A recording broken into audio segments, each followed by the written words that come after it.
We've got a good amount of people already online. So I'd like to say a big hello to everyone and welcome to the XDS Spark panel. And we're lucky to have a great set of industry veterans and leaders to help us look backwards and forwards as well. Before we start, I'd like to say a big thanks to all our subscribers at XDS Spark, and an especially big shout out to our platinum sponsors, Original Force, Forge Studios, Passion Republic, and Sprung Studios. To kick things off, I'm going to make some brief introductions. So today we have with us Daniel Cervantes, and please anybody correct my terrible pronunciations of names, but thank you. The managing director for, thank you, I'll take that. Managing director for EMEA of the IDG Intelligence Group, a research group specializing in the games sector. Anna Kozlova, CEO of Room 8, a multinational and multidiscipline games services company. Hi, everyone. Hey, Anna. Ron Ashtiani, creative leader, founder of Atom Hawk, an investor and advisor, and a pretty decent artist who had a good crack at oil painting all this year. Welcome on board, Ron. And Claas Grimm, CFO of Swedish-based AAA developer SharkMob, who also spent some time in the service sector. He knows it. He knows both sides of this particular coin. What's up? Hello. So this is going to be a panel in 3 parts. We're going to take a quick look at 2024. We're going to take a look at 2025, where it is now and what we think will happen. And then we're going to peer into 26 and beyond. The bonus fourth part will be, we've got some time here for Q&A, which is ably supported by co-founder of XDS Spark, Chris Wren. Look out for a dedicated Q&A button in the Zoom webinar to add your question, and we'll filter through and answer as many as we can at the back end. So, as Claas pointed out to me yesterday, as the fireworks literally go off right now for Chinese New Year, as we speak, I'd like to take a look back at 2024. So firstly, we can list all the highlights for the development community in 2024. Okay, that's done. So now I'd like to ask you what 2024 is actually like. How did it start and how was it by the end? So I'll kick this off.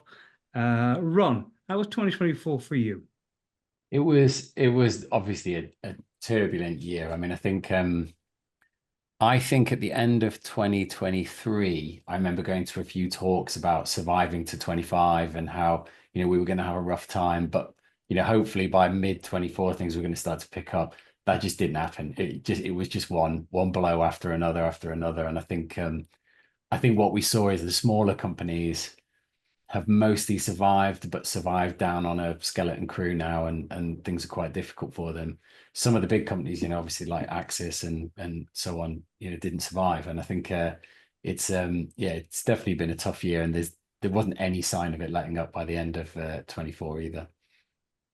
Yeah, the start of this year has hit the ground running, really, hasn't it? Claas, how's it been for you?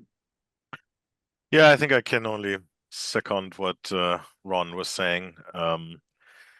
Obviously, on the developer side, things are a little bit different, but nonetheless, a lot of pressure, a lot of macroeconomic trends that affect the video games industry and therefore everyone that operates within it. And not a lot of sign of things getting back to where we were 4 or 5 years ago. Yeah. And Anna, how did it start for you, and how did it wrap up? Yeah, I think pretty similarly to what Ron and Claas were saying.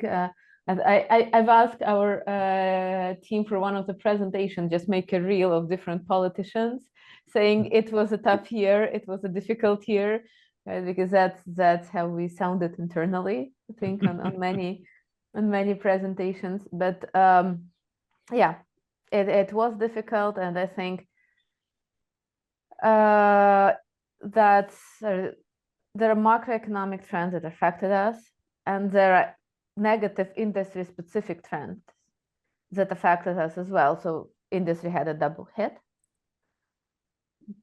And no, I don't think anyone expected that it will be, oh my God, it will be growing back as in 2021. But I think we expected stability with every our client making their strategy. Like we expected the stability to start back in 2024, and now it seems like it should start this year rather than a year before. So aiming at stability. Did you just bearing in mind that Roommate has multiple services under its group? Is there any service line you think that fared better than the others? That's hard to say, because I think it's very much depends on how strong you are in each of the service lines, and in which market segment you are. So I think for us it's pretty homogeneous. But I believe that for many, like art projects might be better than dev projects, or QA projects might be better than art projects. So basically anything that is focused on the later stages of the development where the game is unlikely or less likely to be canceled, we're like in a safer space than anything that is focused on the earlier development stages where like cancellations were happening. That makes a lot of sense. Daniel, did you see anything in the data that painted a picture for why 2024 was just how it was? Well, on the positive side, what the data shows is that gamers are engaged and are still dedicating time to play video games, and some titles perform quite well. Some new titles perform quite well.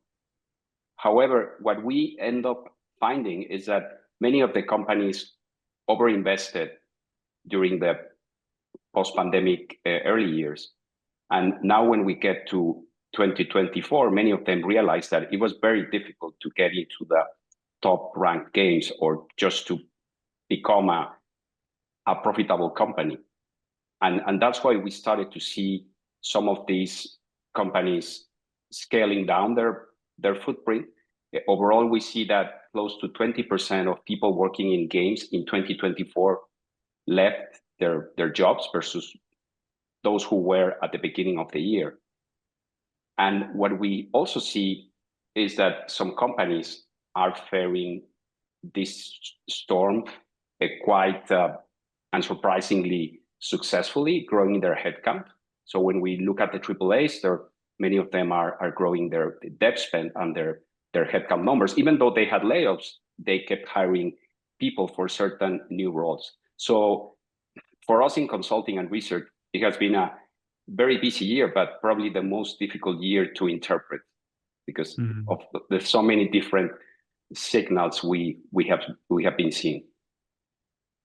And there is a strange difference. If you're a game player, 2024 was a pretty good year, wasn't it?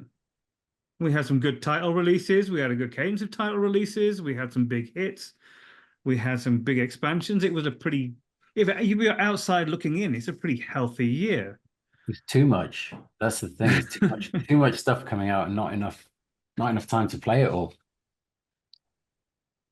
So Dan's saying people are consuming the content, but even with them trying as hard as they can to consume as much content as they possibly can, and God bless them, they're dual screening at the moment. So like they're really getting as much content down as they can.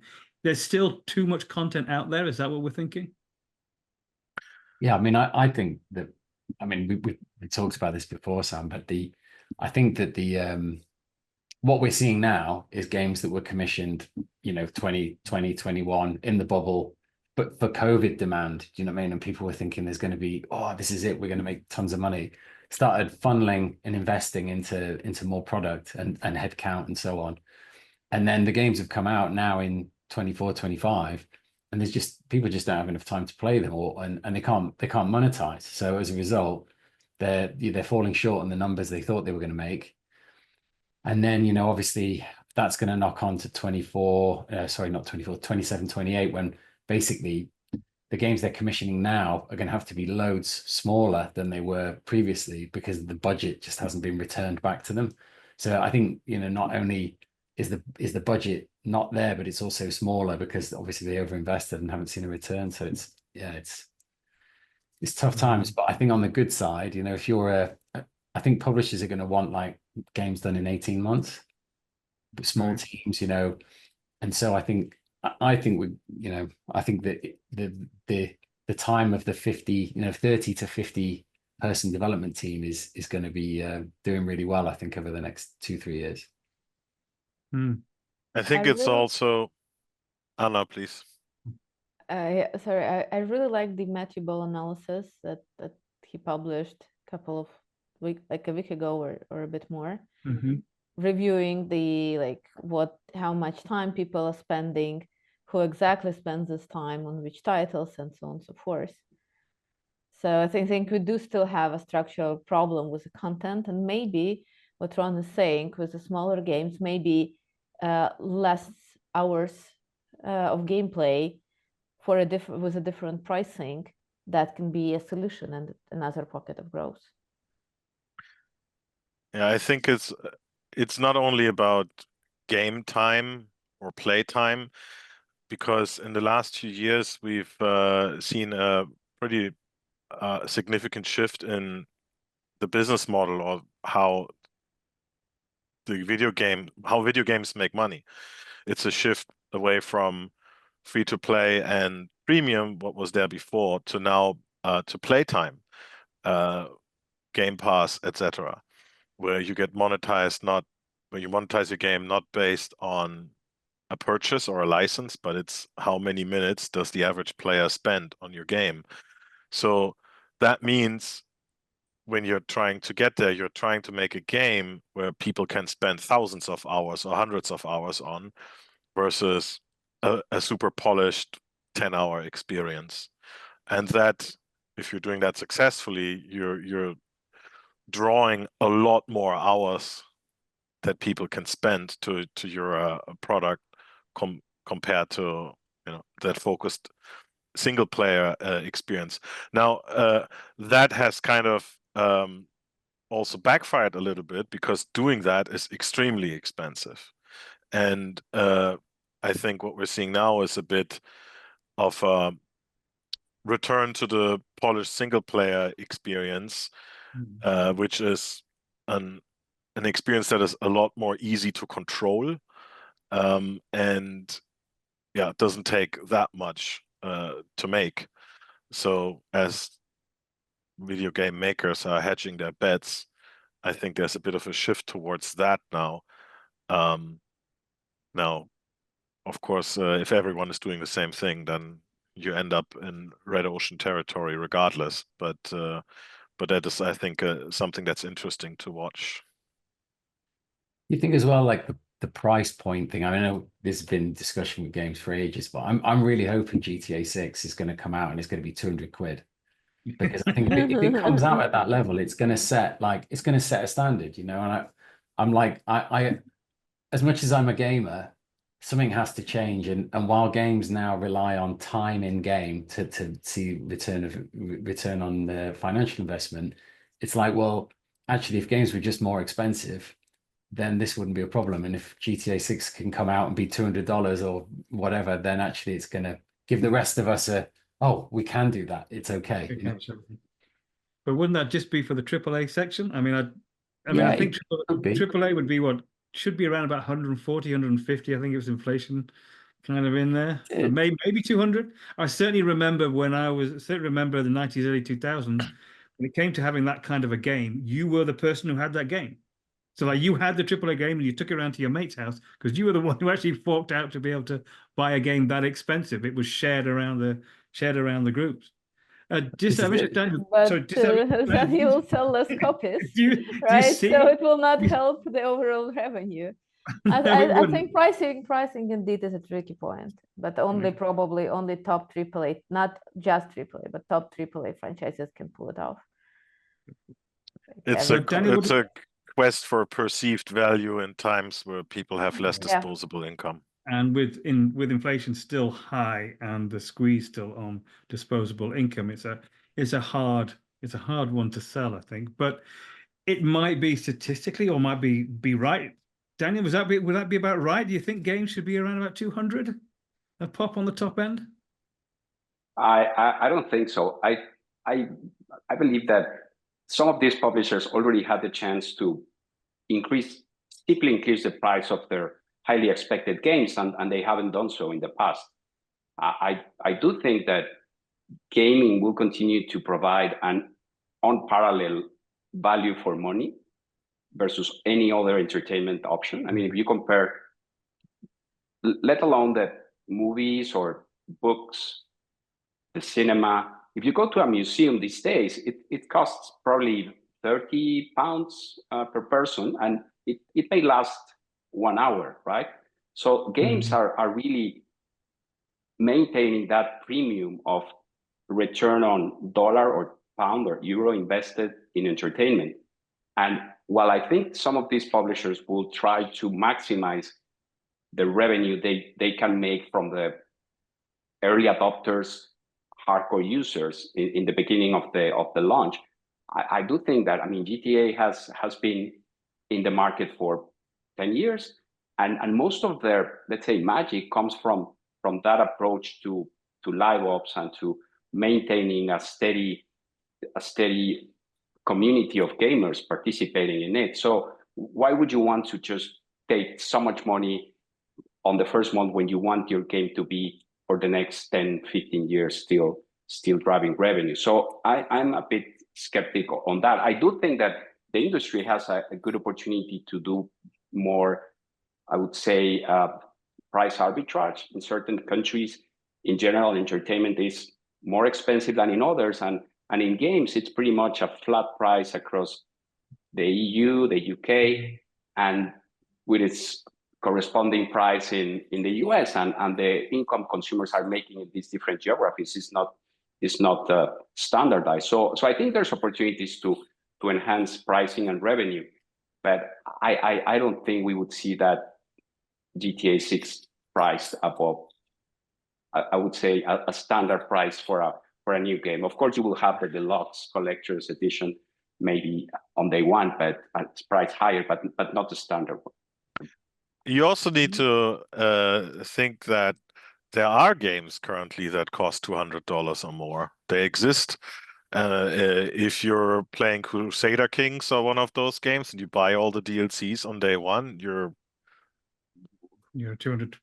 way above that, actually. So they exist, and perceived value is very tricky, right? I mean, I can say, okay, 10 hours for $60, but I mean, we can all share a very expensive bottle of champagne here in 5 minutes and still think it's worth it, right? So I like the idea on the perceived value, and also like there are right now, like, if you tons of memes saying that what like new game is coming out, what I will do, I will wait for the price to go down. So people now used to have discounts, and there are lots of game at the discounted price, and you don't need to wait that long.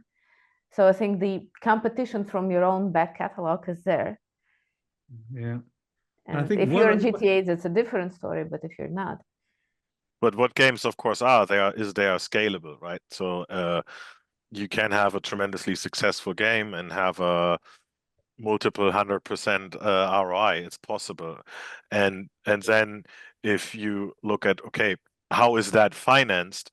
If the likelihood is realistic and 1 in 10 or 1 in 20 is that successful, that gives you very different financial options, because then venture capital or high risk financing is possible, because you can get these very high returns at a reasonable risk. But if that doesn't happen, because in order to get this ROI, it's very, very expensive or very, very unlikely, then these high risk investments are not there, and that's also what's happening at the moment, right? So this is why you generally have less capital or less hot money in the market, and that trickles down, right? I think you're right about perceived value. And Daniel, correct me if I'm wrong. I'm not entirely sure I've seen this, but DLC is much more likely to rise in line with inflation in terms of cost, and for the consumer to stomach a much more a steeper increase in DLC cost than they are in the price of original games or original titles. Does that sound right? I'm trying to think where I saw that. Oh, yes. Some of the, let's say, full package games or full games are currently priced at the psychological, magical price point, right? So 79, 69, 59. So it's very difficult to suddenly appear with 63, right? Or 82. Whereas with DLCs, you are still in the sub $5 pound price point, where an increase, it's not so, let's say, impactful in the eyes of the consumer, as long as you're providing enough value to justify that. So yes, DLCs could be driving that better monetization for the publishers in terms of enhanced pricing. But I also think that could be that could have a limit. And when we look at analog industries, when we look at what Netflix has been doing with its service, I mean, they're just growing in users, but they're also growing in price. I mean, via price adjustment. So the more they grow, the more they feel comfortable growing their pricing. So at some point, we may start to see that level of comfort among the gaming publishers. But as Sana was saying, you're competing against, as a publisher, you're competing against your own old games, which are priced 80%, or I mean even lower than that. And you have storefronts that give away games every month. So some consumers have 200 games in their library. Many of them haven't had a chance to be. I mean, they don't play many of them. So when they look at a new game, they factor in, okay, how many games I already have that I haven't played? How much do I need to spend in this new game? And therefore, that also, let's say, drags the potential pricing of a new game, right? So many variables playing here. And that circles back to Ron's original point about just the volume of content we have out there. And I think possibly without the huge generational leaps that we've seen in the way that games look in representation and graphics, etc., when you look back at a game now that's 5 or 6 years old, you're not looking at an old game in quite the same way. It still stands up very, very well. So your back catalogue is every bit as relevant now as it was when you first bought that game 5 years ago on a Steam sale that you forgot to play. So yeah, I can certainly see those forces. This is it. Gameplay as well hasn't really advanced in the last, you know, in the last.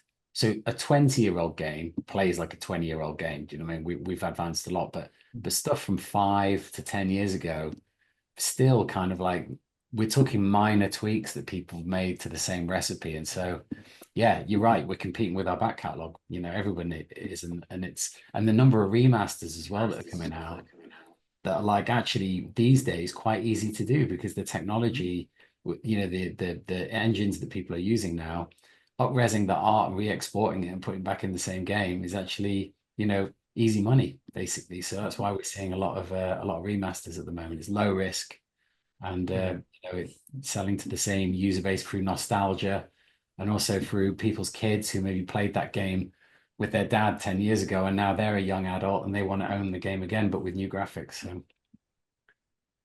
mind you, we did there was a remaster of Horizon Zero Dawn, and that was still beautiful no matter which way you looked at it. No, yeah. So I'm gonna switch gears a little bit and move into this year, which, and unfortunately there's not been any stopping in the way the industry has behaved from 2024 to 2025. We're not, in this first month, we have not seen an awful lot of cause for optimism. But I'll start with you, Claas. What were you expecting from the market, and is it kind of in line with your expectations? And I say that knowing that you tend to be more pessimistic than, say, me. Well, you brought me on here, so yes, you know, I knew what I was doing. what's happening. No, I 2025 might be the toughest year. There's no indicator that things are going to be better than in 2024. And with indicators, I mean, inflation is still happening. There's still all the forces that put pressure on the video games markets, they are still there, and they don't ease up. So it's a pretty big correction. This is a economic term, an economic correction that we are looking at, that hopefully will turn around in 2026, but I think 2025 will still be very tough. And even if that means that we don't see a lot of new games and that there's not a lot of productions, that is going to alleviate the fact that there's probably too much out there at the moment. So this is it's a pretty long game that we're looking at. Okay. I'll take somebody who's got a more positive output now, just to level this one. Anybody here want to step in with a more positive look for 2025? We see, just based on the franchises that are in development, the announced games, and the games that we know that will launch but that haven't been announced, we have, I would say, a relatively optimistic view relative to 2024. We're not talking about double-digit growth, but we're talking about mid-single-digit growth. We see that the Nintendo Switch will be the Nintendo Switch 2 will be a catalyst for in general for category awareness, in-store traffic. People will be going to buy the system. Just taking the Nintendo fans would be enough for the launch to move the needle in across the console segment. We also see mobile continue to drive the recovery. We see also a good lineup of games at many of the mobile publishers. And as I said, consumers have kept spending money, spending time. Indie games have also been performing quite well. AA's have also surprised the market in 24. And when we track the number of games that successfully exceed 10,000 units, 100,000 units, and I'm talking about the PC platform now, we see a steady flow of titles hitting those milestones. So we think PC will continue to play a key role in this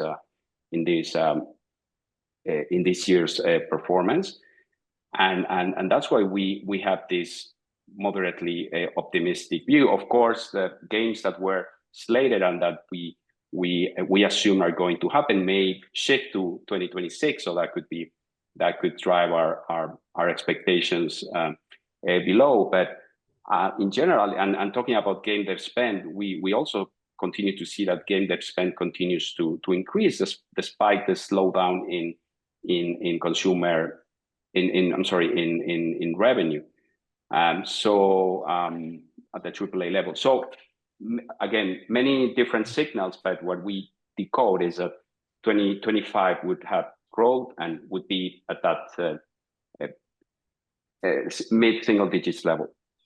Okay, so maybe we have, from what's happening out there in the world and the major forces not changing, to maybe a bit of just getting used to the new reality and maybe just a little bit of stability in there. Anna, what are you seeing from the services side? I think like the moderate growth is good, and it's not everything is not the doom and gloom as we are describing, because we are describing is that like it's a catastrophe, right? Like everything is falling apart. In reality, there was a decline which happened to many industries before. Right now, there will be mid-single digit growth, which is normal for mature industry. I think no one was expecting us, including especially after COVID, that the industry would be maturing so fast. And that's what's happening. And that means that supply and demand will balance itself. Sooner or later, that's a good question. And that's what I mean by stability, when it's balanced, right? And everyone understand, like, here is where the growth is possible. Here is how market works. No one is shutting down studios abruptly. No one actually raised like hundreds of millions overnight with a PowerPoint presentation, right? So it's a normal, mature market, which all of us will learn to navigate. Right. So, but right now it's still a turbulent time where everyone, us and our clients, are defining, okay, how the future would look like, how would I invest, how many people I need internally, how much content, how many games, hours, and so on I need to produce. What would be the economic model behind? And investors will follow as soon as it will be again an understandable game with understandable risk-reward profile for your investment and understandable valuation multiples. They will come back with proposal standard for such industry. And so I think it's a good point about the industry maturing, and I'm not going to age you here, Ron, but you've certainly been in it long enough to take an opinion on it. Do you see it? 27 years. Well, I was not going to mention any numbers whatsoever. So do you see the industry maturing? Does this feel like an industry that's kind of reached its not its peak, but it's time to slow down and be established? So I've been through 3 cycles of downturn in the 27 years I've been in the industry. We saw one the beginning of the noughties, that was pretty dire. We saw big companies like Argonaut close, and that was a really tough time. And then again, we had the financial crisis sort of 2008, 2009, and that ran pretty much killing game studios all the way up to 2011. And then we had a relatively good time. And I think my gut feeling is that the whole COVID boom kind of skewed things a little bit, because really we were kind of like on a steady track to maturity, probably, in another 5 years from now, 10 years from now. But the COVID bubble sort of skewed things, accelerated things, but also it meant that a lot of silly money started flowing into the games industry via the stock market. So if you look at like the share prices of some of the companies like Frontier Developments, I mean, they were hovering around the 3-4 quid mark. And then suddenly they were 30 quid, I think, at peak, or 28 quid. And then now they're down to what, £1.70, which is overcorrection, to be honest. It's kind of like what happens is, people funnel money into these companies via the stock market, create a spike, they get out first, and then basically the market kind of slides off a cliff. And then there's overcorrection because everyone's pissed off because they lost their money on the shares, so they don't want to invest in it anymore. And give it another year or two, that will settle down. People will start investing again in the games industry via the stock market, but it won't. They'll have learned their lesson not to get too excited like they did in COVID. So I think this. I think the maturity thing is true. I think also, like to Anna's point, that it will return. It's just it's not going to return like the COVID bubble. It's going to return to like how it was before, but it'll be different. It'll be different this time because the games industry is always changing. That's the other thing. In the 27 years I've been in the industry, while there's been steady growth, how that growth has happened has moved all over the place. I remember when it was like, do you remember what like social gaming, mobile, all these big sort of things skewed everything we did? But actually the root of what we do as a games industry is kind of remained the same. It's just the business model changes slightly and the platform changes. Have you where do you think those opportunities are going to come from? Now, if we look at 2025, if we say right, the first half of the year, and I'm going to be the really optimistic one, right? So you can put me right on that end. If we say Q1 and Q2 are going to be tough, right? GDCs probably will be a tricky one to go to. But if we look at the back end from Q3 to Q4 on for 2025, where do you think the opportunities are going to come from? What does your gut tell you where they could come from, even if you don't maybe not fully yet believe that they're there? Who, me? Or everybody? Anybody here? That's an open question. Anybody? Say, if I knew that, I'd get my crystal ball out. I'd have made a ton of money. The crystal ball is exactly what I'm asking for here. What do you think is going to be the most active part of the market? Where do you think it's going to come from? I think there will be. Yeah, sorry. No, please. Yeah, there will be your usual suspects, right? Because you still need investments, and your like venture investors would not be coming in 3 months to invest some things that would be starting in 6, right? they will wait a bit longer for valuations to adjust and so on and so forth. So that would be your usual suspect, your bigger publishers who still need, as to Ron's point, to produce content that will be published in 2 years and 3 years, given that we had quite a dip in the new game starts. Maybe there will be several more risky bets on UIP, because while franchises perform better in general, there is definitely a fatigue on the market. So maybe someone would be doing those risky bets, riskier bets, but maybe with manageable budgets and so on and so forth. So I think the growth would be within the bigger companies who have funding in general. Yeah, I would like to add to that. Maybe look at who's investing in video games now. Of course, more specifically, who's investing in external development companies right now? Private equity funds. And that's where the capital is coming from at the moment, and that's because they have a 3, 4, 5, 6, 7-year vision of getting positive ROI within the parameters of a private equity funding. So you're not seeing venture capital, because venture capital requires much higher ROI, and that high ROI doesn't happen in this industry or this part of the industry or in video games in general so much at the moment. So that means the ROI doesn't happen, or the risk to reach that ROI is too high. But private equity is currently investing, right? So you have IPOs, companies going public, or the other way around, funded by private equity. Yeah. And in video games, it's of course still public markets. All the big companies are public companies, and that is the deciding factor there, right? So if that turns around, then there's more capital available. I think the public companies thing, that like sort of that fairly lengthy sort of window that we saw from sort of 2015 through to kind of last year, we saw a lot of flotations and a lot of people do very well.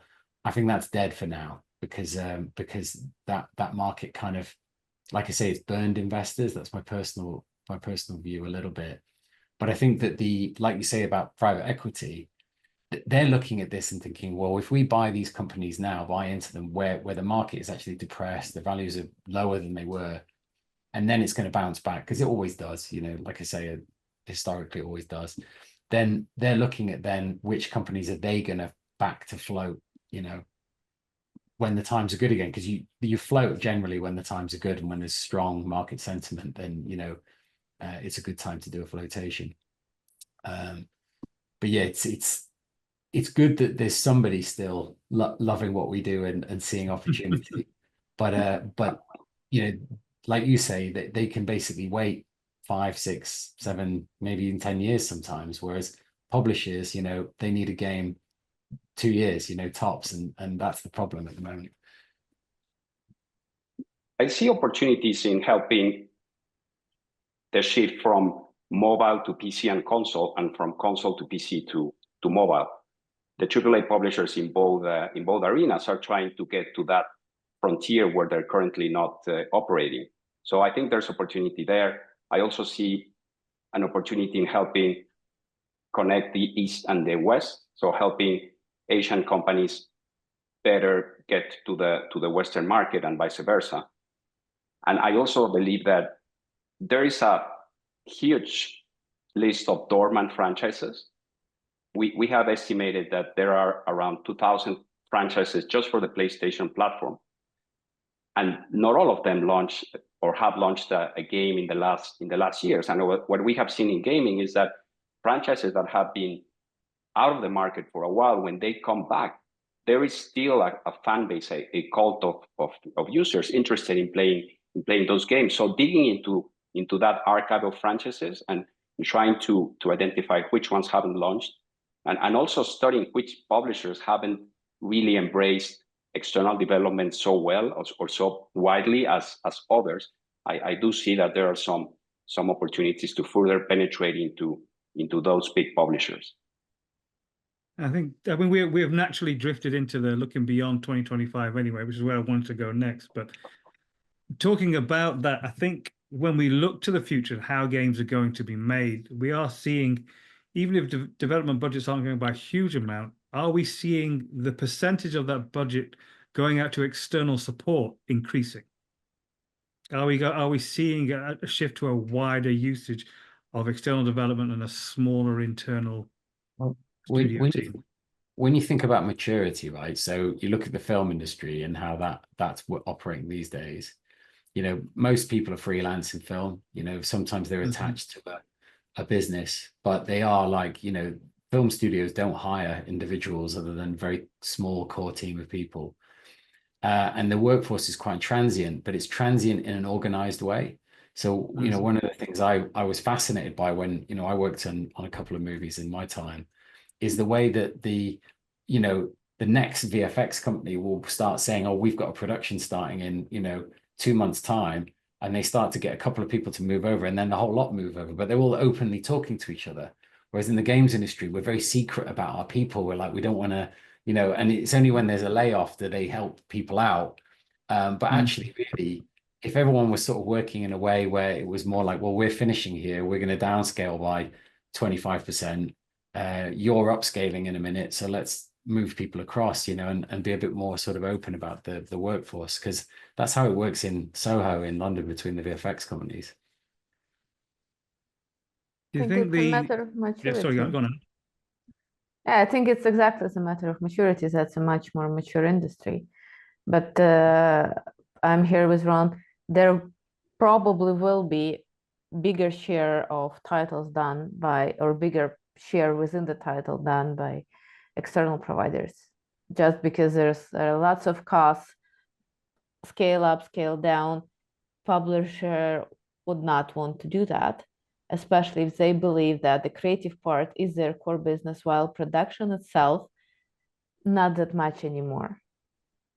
Taking into account that proprietary engines probably will become even less popular, with Unity and Unreal predominantly, Unreal being a dominant platform, then for you it makes sense to transfer this risk to someone else rather than have internally.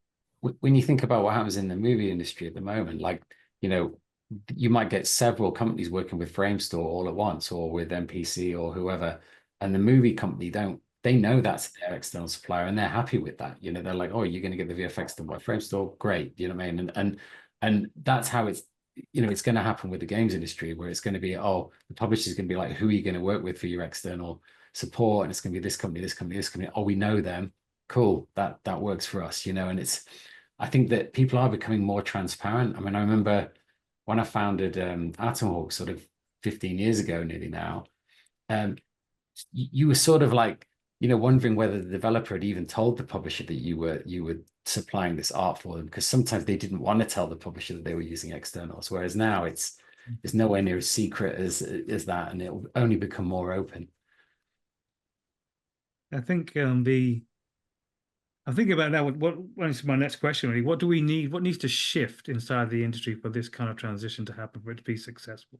When I look at the industry at the moment, when I look at the difference between movie and film when it comes to external suppliers, that movies celebrate who they're working with. They're really proud of who they're working with externally. This great VFX company, this fantastic set design, this great cinematographer, whatever it is, they celebrate who they bring in. Well, we don't. In external development, it's still undercover. It's not really shouted and celebrated about. And I wonder if we need a shift in perception to be able to start talking more openly and be enthusiastically proud of who we're working with from external development partners. And I don't quite know what it takes to have that kind of a shift, but I think it might be essential. Now I'm answering my own question here, so I'm going to open that up. Anybody on this panel, what do we think needs to happen in the industry in order to make that shift, in order to move to this more sustainable, mature industry? think Claas would be the right person to add to this one, given that he represents the right part of the industry for this question.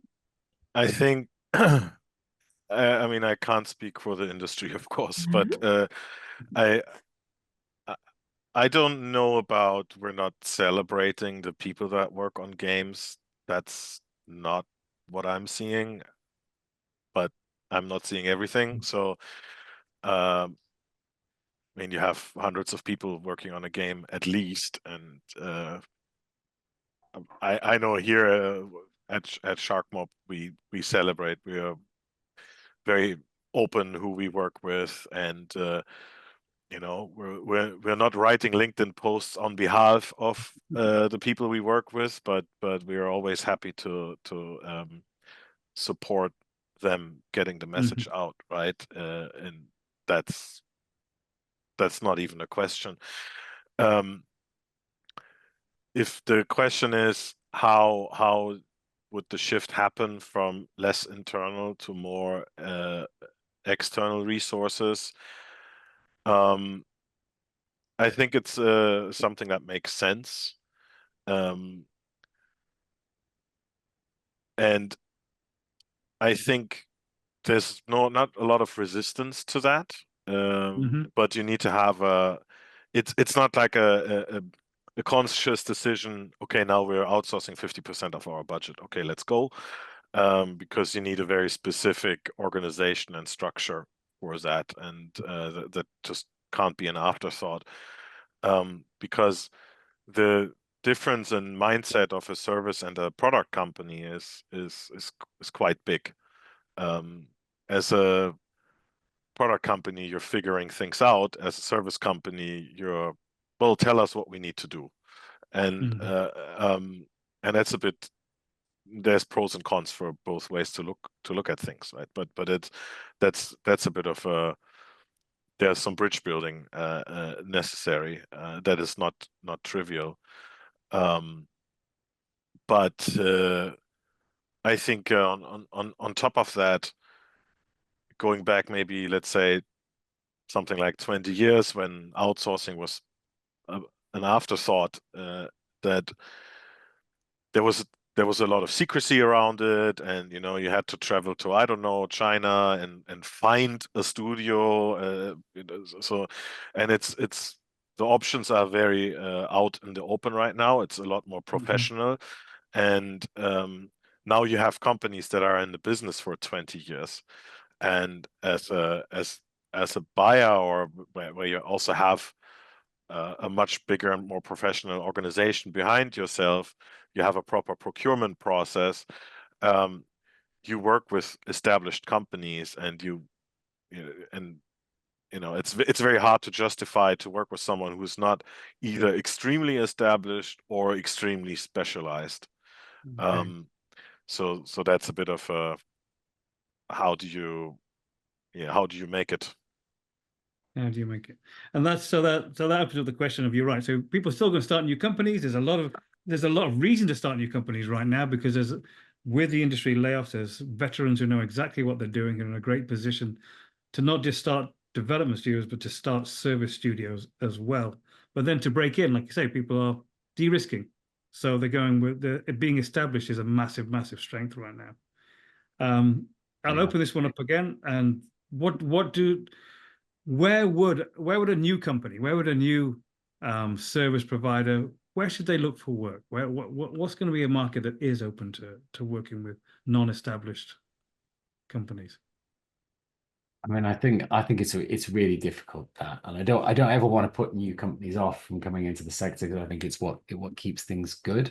And I think you see this in every industry, right? But a company is founded, usually it's founded off the back of passion, and it becomes really, really good at what it does.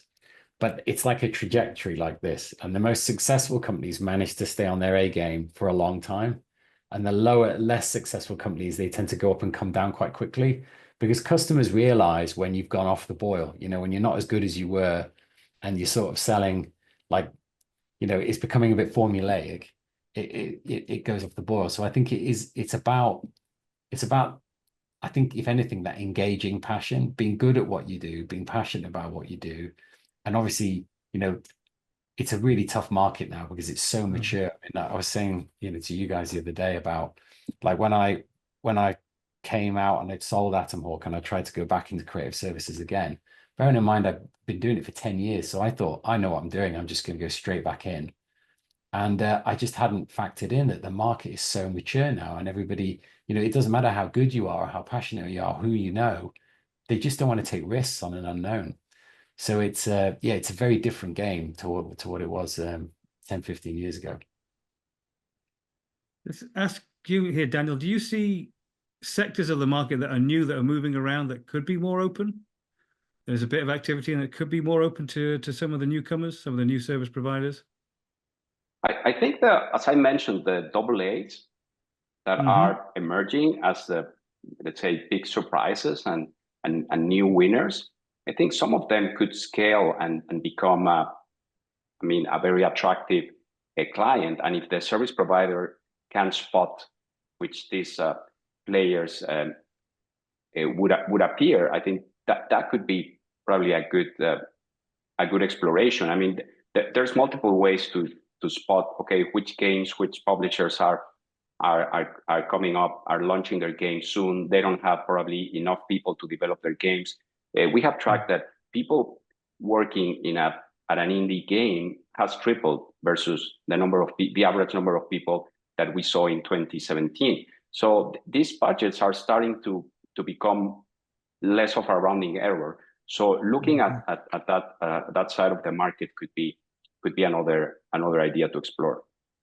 To grow, okay, for small service providers to grow with the sector that is growing itself right now, the more indie AA area. And in marketing, I'm sorry, sorry to just quickly to add, sorry, Claas. Marketing services seems to be another area that is, let's say, prone to be disrupted. It is still in hands of companies that are not so close to the gaming industry, and it is somehow of a service provider outsourcing play. So if you could get into that part of the market, I mean, publishers are spending close to 20% of their revenue in marketing. So that would be another one I would suggest. I think without knowing exactly what to do if you start a new company, I mean, if you really have nothing to go off on, that's probably not a good starting point anyway. But okay, like Ron was saying, the technical landscape is changing, the market is changing, the way things are made is changing all the time. So you need to offer something that's different from what's already out there.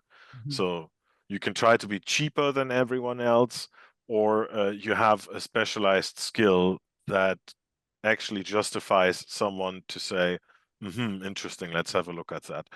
And so when there's new technology, a new process, you can become an expert there, right? And I've seen also in the last 2-3 years, there are companies that have started to offer very specialized services around that, where they are really addressing a pain point in what games are facing in their production process at the moment. But it's still hard because, you know, you have 1 or 2 clients that you can service in the beginning, and then one of them goes down, and then Claas, I was very, very close to ending with a positive note from your lips right then, and you just took it slightly too long. So I'm gonna cuff that. I'm gonna pop to we've got 5 minutes left, so we've overrun a little bit. So I'm gonna pop over to Q&A and see what questions we've got from people tuning in. I Thanks, think guys. first question is very similar to what we were discussing. Yeah, so guys, thanks so much for the panel discussion. Absolutely appreciate it. And yeah, Anna, to your point, we have a question here that is similar to what was discussed, but let's see if we can expand on it a little bit more. So Alex asks, during this down period, what are examples of opportunities for service providers to mature our business in a time when we have fewer projects? The part 2 to that is, how do you suggest we gain more visibility in the market during this time? I think always in downtime, this is, what I've always done with my companies, is you really should be working on how you can provide more for less. And it's just, I know that sounds like a simple thing, but it is like, if you do things in a certain way and there's a way to develop a process that will make it 10% faster, 20% faster, better quality, whatever, that's how you get that technical edge. And if you just carry on doing things the way you've always done them because that's worked, you'll find that one day someone will do it better than you.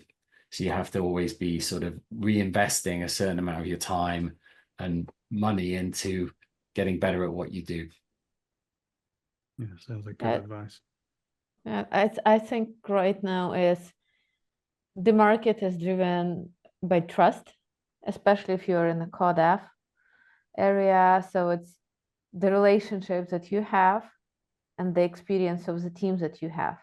If you don't have a big team, see what your core specialized services might be. And that's, I guess, Claas said, that you are indeed niche, you have limited number of clients, but you can expand from within those clients with additional services. And that's how you start to add more services to your portfolio. But you need to see like who is your target clients, where do you have skill set and relationships, you have trust that you can deliver. So also you can actually talk to your clients. That's the other thing, is like, I've had some amazing chats.